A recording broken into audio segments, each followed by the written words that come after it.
स्वागत है आपका नई धारा रेडियो की एक और पॉडकास्ट श्रृंखला में। यह श्रृंखला नई धारा के संस्थापक श्री उदयराज सिंह जी के साहित्य को समर्पित है। उदयराज जी के इस जन्मशती वर्ष में हम उनकी अमूल्य साहित्यिक धरोहर आप तक लेकर आ रहे हैं इस पॉडकास्ट के माध्यम से। सुनना न भूलें आने वाले कुछ हफ्तों तक नई धारा रेडियो पर।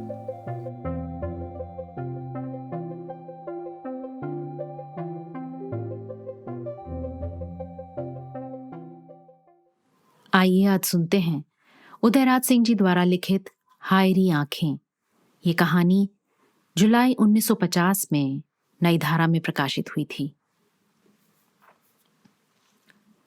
अक्सर गर्मी के दिनों में दिल्ली स्टेशन से शिमला जाने वाली गाड़ी का प्लेटफॉर्म अपनी चहल पहल और रंग रौनक में लाहौर की अनारकली को भी मात दे देता है।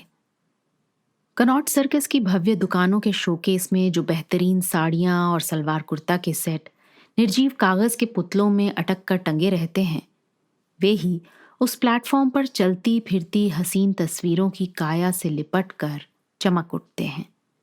बड़ी बेजोड़ होती है उन खूबसूरत जिस्मों पर उनकी सजावट, बड़ी अनमोल होती है उनके दामन से झरती हुई इत्र की महक। आखिर जूही की कली किसी नवेली के जूड़े का श्रृंगार या उसके गले का मुक्ता हार बनकर ही तो मुखर उठती है। तो फिर यदि वे साड़ियां या चुन्नीदार ओढ़नी तमाशाइयों की थिरकती हुई पुतलियों को स्थिर कर देती तो अजब ही क्या। एक रात राजेश भी अपनी किस्मत का सितारा बुलंद करने दिल्ली स्टेशन की अनारकली में एक कुली पर सामान लदवाए चला ही आया। गाड़ी छूटने में कुल 10 मिनट की देर थी। अपनी होने वाली पत्नी कांता के घर पर खाना खाते खाते उसे काफी देर हो गई थी।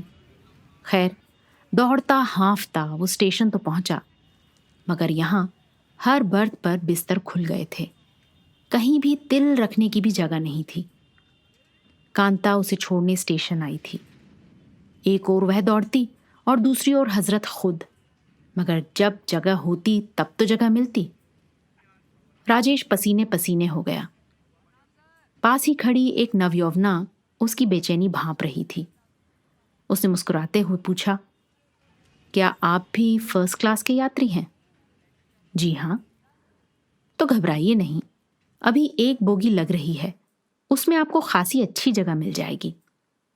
बस डूबते को सहारा मिला। अजी सहारा ही नहीं, आसरा भी लग गया। शायद वो नवयौवना उसी के कंपार्टमेंट में सफर करे। फिर क्या कहना, आंखों ने उसे देखा, हृदय ने उसे संवारा। वह युवती ही नहीं, सुंदरी भी निकली। अनिंद सुंदरी, रूप की रानी। बोगी लगी, भीड़ टूटी, शोर मचा और वाहरी तकदीर, दोनों ने एक ही कंपार्टमेंट में एक ही किनारे ऊपर नीचे वाली बर्थ पर अपने अपने बिस्तर खोल दिए। नवयौवना को ऊपर वाला बर्थ मिला और हजरत को लोअर। तो आपने उज़्र किया, आपको ऊपर नीचे करने में तकलीफ होगी, मेरा लोअर बर्थ आपके लिए खाली है। उसने भी ये जवाब दिया, नीचे बड़ा शोरगुल रहता है, मुझे ऊपर ही रहने दिया जाए। आखिर ये समझौता हुआ कि जब तक गाड़ी प्लेटफॉर्म नहीं छोड़ देती तब तक उनके हल्के फुल्के जिस्म का भार लोअर बर्थ ही संभालेगा। बगल वाले बर्थ पर 2 फौजी अफसर थे। गाड़ी छूटने लगी तो राजेश की प्रियतमा कांता ने घबरा कर कहा, देखिए, शिमला पहुंचते ही तार दे देंगे और रात में कंपार्टमेंट को ठीक से बंद कर लेंगे। अभी हाल ही में इस ट्रेन में खून हुआ था। कल शाम तक तुम्हें मेरा तार जरूर मिल जाएगा, घबराना नहीं, कहकर राजेश ने दरवाजा बंद कर दिया। गाड़ी स्टेशन छोड़ चुकी थी, परंतु वो राजेश की सीट पर बैठी विमेन इन बॉन्डेज पढ़ रही थी।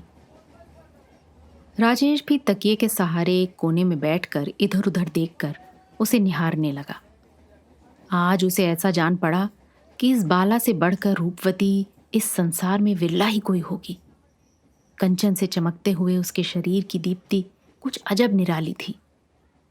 साड़ी और आभूषणों का चून और चुनाव बिल्कुल करामात दिखा रहे थे।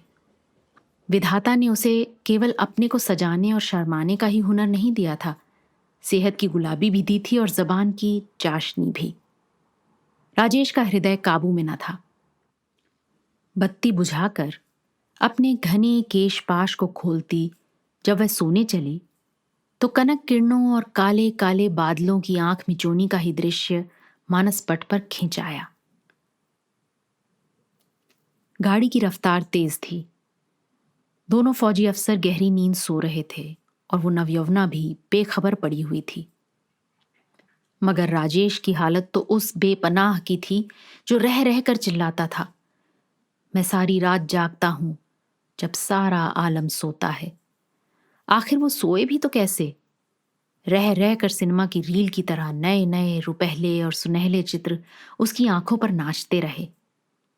कभी उस देवकन्या के साथ वो शिमला की सुनसान सड़कों पर टहलता और कभी सेसिल होटल में उसके भुजपाश में घिरी नाचती हंसती वो गुम हो जाती। ओह कहकर वह जाग उठता, रुचक कर देखता। स्नान गृह के शीशे से छनकर आती हुई रोशनी उसके गौर मुख पर छिटक आई है और वह जैसे स्वप्नलोक के किसी अनुपम दृश्य को देखकर मुस्कुरा रही हो। वो करवटें बदलकर लेट रहता, आंख लगते ही देखने लगता नैनीताल का मनमोहक दृश्य, शैल मालाओं से घिरी हुई तलैया और उसमें मंथर गति से बह रही है उसकी नैया, जिसका पतवार उस नवेली के कोमल हाथों में। आखिर उस रात उसने क्या क्या न देखा। नारी को देखा, उसके रूप जावण्य को देखा, उसका प्रेम पाया, उसकी भक्ति मिली और जाने क्या। वो सपनों की रात थी और साथ ही साथ उमस की भी। कालका स्टेशन पर जब कुलियों ने शोर मचाया तो उसकी आंख खुली और देखा कि वो बाला सज धज कर उसकी सीट पर एक कोने में बैठी है। वो अरे कहता झट उठ बैठा। उसकी प्याजी रंग की साड़ी से निकलती हुई मीठी खुशबू इस समय कुछ और ही मस्ती बिखेर रही थी। आम की फांक की तरह उसकी अलसाई आंखों को कजरारी रेखाओं ने सीमाबद्ध कर दिया था। होठों की लाली में लिपस्टिक की लाली घुल मिल गई थी और गालों की लाली तरुणाई की निशानी बन रही थी। फिर राजेश के मुख से बरबस बरस ही पड़ा। ऐसा न कभी रात देखा न कभी प्रात। वो रात क्या जो प्रात की प्रतीक्षा में कट जाए, और वो प्रात क्या जो रात की तमाम अनुभूतियों को संजो कर रख न दे। कुलियों ने जब उस रूपसी का सामान उठा लिया तो उसने राजेश से बड़ी अजीजी से कहा, मैं चली, आशा है शिमला में भेंट होगी। आखिर इतनी जल्दी क्या है, साथ ही रेल मोटर पर चलेंगे।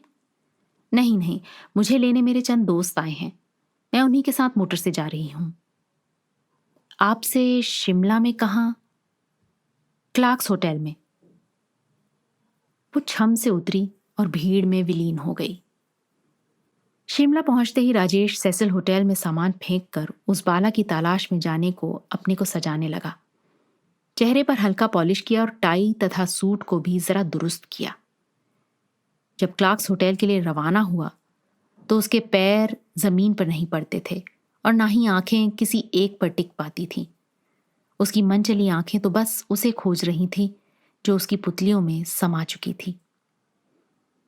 1 मील से ज्यादा रास्ता तय कर जब वह तार घर के नजदीक पहुंचा तो उसे कांता को तार देने का कुछ ख्याल नहीं रहा।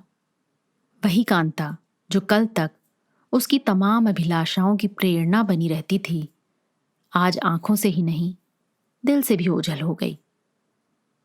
वो बढ़ता गया और बैंड स्टैंड की जगह आकर खड़ा हो गया।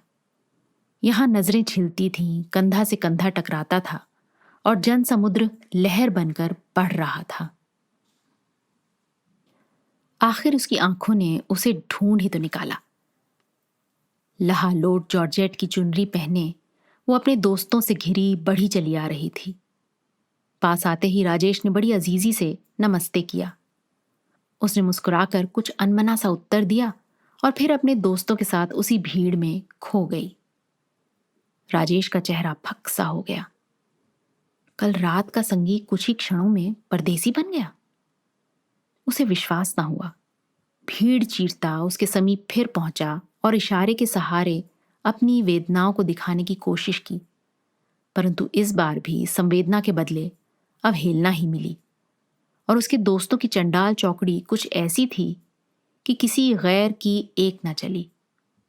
वह टका सा मुंह लिए होटल लौट आया। अब उसे शिमला का वातावरण काटने लगा। वो 2 दिनों के अंदर ही वहां का काम खत्म कर कालका की गाड़ी पर सवार हो गया। जैसे जैसे गाड़ी दिल्ली की ओर बढ़ती जा रही थी, राजेश कांता से मिलने को उतावला हो रहा था। एक वो रात थी जब कांता से उसकी जुदाई उसकी घड़ियों को और रंगीन बना रही थी, और आज ये रात है कि उसकी तन्हाई उसे बेहद खल रही है। वो अपने जीवन के इन 2 पहलुओं पर बड़े गौर से सोचता और मन ही मन कहता भी जाता। नारी के रूप लावण्य को देखते देखते पुरुष की आंखें कभी अघाती नहीं। ये कहना गलत है कि उसकी नशेबाज आंखें किसी एक की मोहनी का रस पीकर सदा के लिए बेहोश हो गईं। हाँ, उसके रस को पीकर वे कुछ क्षण के लिए सुध-बुध तक खो बैठती हैं, परंतु जब उस रसास्वादन में वही पुरानी जड़ता आ जाती है तो पलकें भारी होने की बजाय खुल आती हैं और आंख की पुतलियां तितलियों की तरह किसी नए रस, किसी नए पराग की तलाश में बेचैन हो जाती हैं। फिर किसी और की आंखें उसकी आंखों में घर कर लेती हैं, किसी और की लावण्यता उसकी आंखों को स्थिर कर देती है। मगर कब तक? रूप की कतार में कौन पराकाष्ठा पर है बताना एक मजाक होगा।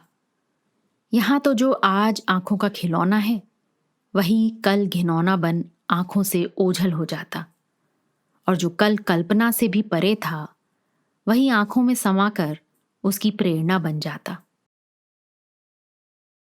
हाय री आंखें, क्षण में किसी को राजा और किसी को रंक बना देना तेरे ही जैसे बेहया कौम के लिए आसान है।